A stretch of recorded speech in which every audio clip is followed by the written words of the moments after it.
Preto de 7.500 estudantes de secundaria de 42 centros da provincia están a participar na Semana da Deputación na escola.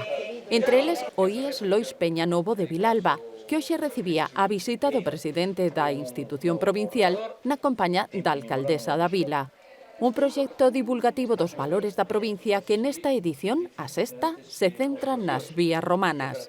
Queremos chegar aos colexios, chegar á escola e que os rapaces conozcan a súa historia, conozcan o seu entorno e, sobre todo, que participen, que se impliquen en recorrer ese camiño que hai desde como se foi transformando o mundo que agora conocen, as vilas que agora conocen, pero antes deles hubo uns antepasados que foron influindo na naturaleza, as vías que hai hoxe que dedicaron esta edición ao Camiño Norte do Camiño de Santiago, pero esas vías de comunicación alguén as fixo, e vou conocelas, onde ven a súa historia, non? A Deputación editou o manual polos camiños históricos das vías romanas á modernidade e unha guía dirixida ao profesorado do que xurdiron ideas como estas. Un xogo de axedrez e de damas que fixamos con a impresora en 3D, fixamos o diseño da concha da vieira e imprimímola en 3 dimensións, incluso fixamos un mapa das comarcas da provincia de Lugo para que, de alguna maneira, a través do xogo se poida aprender e poder valorar tamén o camiño. Unha exposición de apeiros de labranza,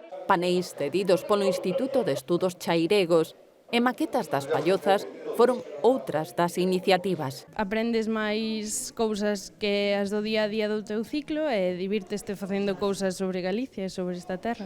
A actividade lúdica remata cunha festa, a que no Instituto Vilalbés sumouse o mago Merlín e un peregrino vestido á antiga usanza.